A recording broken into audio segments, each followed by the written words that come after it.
தமிழ்நாட்டில் ஏகப்பட்ட கட்சிகள் இருக்குது. திமுக கூட ஒரு சில கட்சிகள், அதிமுக கூட சில கட்சிகள், இது ரெண்டையும் தாண்டி தேசிய கட்சிகள், அதற்கும் மேலே மாநில கட்சிகளில் மாற்று சக்தியாக இருக்கக்கூடிய கட்சிகள், இப்படி இருக்கிற பல கட்சிகள் தமிழ்நாட்டில் இருக்கக்கூடிய பல பிரச்சனைகளுக்காக ஒரு கட்சியை மற்றொரு கட்சியை சாடி பேசுவாங்க.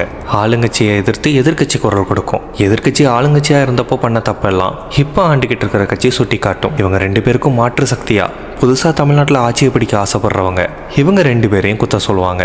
இப்படி மாற்றி மாற்றி அடிச்சுக்கிட்டாலும் தமிழ்நாட்டில் பாஜகவை தவிர மும்மொழி கொள்கை அப்படிங்கிறதுக்கு ஆதரவை கொடுக்கறது இல்லை. தமிழ்நாட்டில் மொழிக்குன்னு ஒரு போரே நடத்தியிருக்காங்க. அந்த மொழி போருக்கு ஒரு தீப்பந்தமாக இருந்தவர் தான் சின்னசாமி. கீழப்பழுவூர் சின்னசாமி.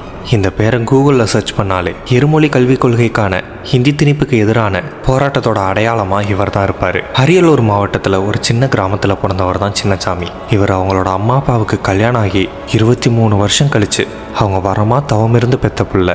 5வது வரை படிச்சுட்டு விவசாயத்தை தொழிலாக எடுத்து பார்த்துட்டு இருந்தவர்.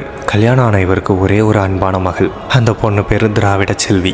வருஷம் 1965 ஜனவரி 26 அன்னைக்கு ஹிந்தி மட்டும்தான் இனி ஆட்சி மொழியாக இருக்கும் அப்படிங்கிற சட்டத்தை நிறைவேற்ற அன்னைக்கு இருந்த காங்கிரஸ் ரொம்பவே முனைப்போடு செயல்பட்டுட்டு வந்தாங்க. ஆனால் அதுக்கான போராட்டம் தமிழ்நாடு முழுக்க மாணவர்களால் நடத்தப்பட்டு வந்துச்சு. ஒரு பக்கம் வீரியமாக போராட்டம் நடந்துக்கிட்டு இருக்க அந்த டைமில் தெற்கு வியட்நாமில் அவங்களோட நாட்டில் அமைதி நிலவணும் அப்படிங்கிறதுக்காக அங்கே இருந்த புத்த பிக்குகள்லாம் தீ குளிச்சு தங்களோட உயிரை மாச்சிக்கிட்டாங்க. அந்த ஒரு குறிப்பிட்ட செய்தி தமிழ்நாடு முழுக்க தீயா பரவுச்சு. சின்னசாமி திராவிட சிந்தனையால் ஈர்க்கப்பட்டவர். சுயமரியாதை நூல்கள்லாம் நிறையா படிச்சுட்டு ரொம்பவே வீரியமாக இருந்த ஆள் இந்த ஒரு செய்தியை படித்ததும் நேராக திருச்சிக்கு வந்து அங்கே ஒரு ஃபோட்டோ எடுத்துக்கிட்டு அதில் நான் உயிரை விட போகிறதா ஒரு லெட்டர் ஒன்று எழுதியிருக்கிறாரு. அதில் ஹே தமிழகமே, நீ வாழ வேண்டும் என நான் துடிதுடித்து சாக போகிறேன் அப்படின்னு எழுதிட்டு அந்த கடிதத்தை அவரோட நண்பனுக்கு அனுப்பியிருக்கிறாரு. சரியா 1964 ஜனவரி 25ஆம் நாள் திருச்சி ரயில்வே ஸ்டேஷன் வாசல்ல அதிகாலை 4:30க்கு தான் மேலே பெட்ரோலை ஊற்றிக்கிட்டு தனக்கு தானே தீ வச்சுக்கிட்டு தமிழ் வாழ்க ஹிந்தி ஒழிகன்னு கத்திக்கிட்டு துடிதுடிச்சு இறந்து போயிட்டாரு.